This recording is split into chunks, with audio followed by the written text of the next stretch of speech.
Men and women. Are we really so different?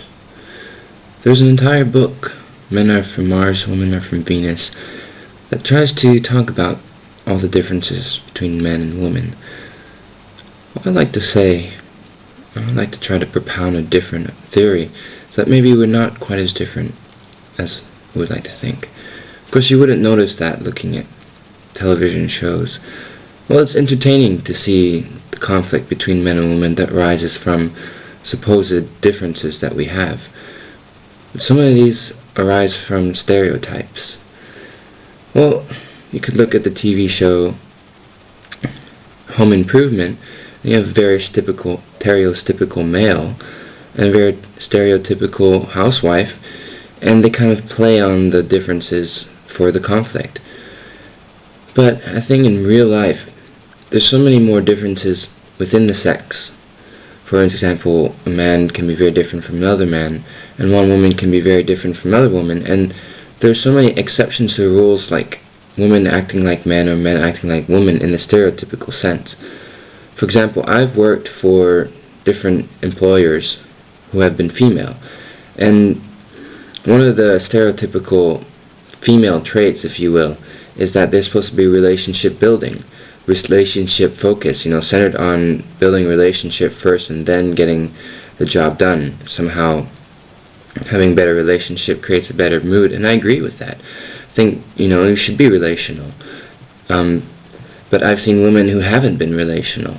I've seen women who've been downright strict and very driven on performance and telling people what to do all the time.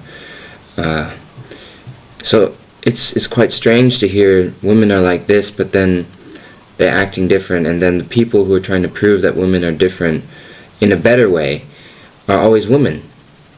I don't want to be competitive, but I think if we continue to emphasize differences between male and female, you're creating competition, you're creating a rift, you're creating conflict, if you will.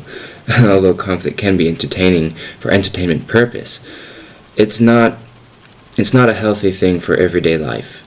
It's not a healthy thing to have a competitive nature to relationships that are male and female, especially in the workplace, or especially in a place you're supposed to have cooperative environment. There's a place for competition, inside of an organization to get to a certain point. It's true, but I think relationships are more important. And to keep hearing from teachers how women are like this and men are like that, it kind of really grates me. It's one of my pet peeves.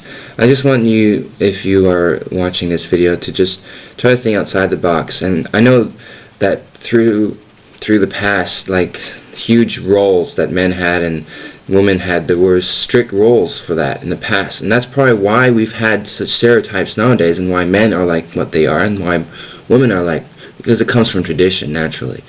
But as we open up a new generation, let's not keep what I consider to be a weight of the past, the weights of having these roles and stereotypes that come from our past, come from our tradition. Don't allow those to weigh us down in our present. Let's try to seek a better understanding of what defines a person, not just by sex, but by their own personality that can be different, whether male or female, and not to define somebody by what they look like on the outside, which is always a negative thing. For instance, you would think I'm a bad person because I'm wearing devil ears. You wouldn't know that I'm wearing these simply to keep the hair out of my face. I don't have anything else to keep the hair from falling into my face, which is very annoying. Alright, thanks.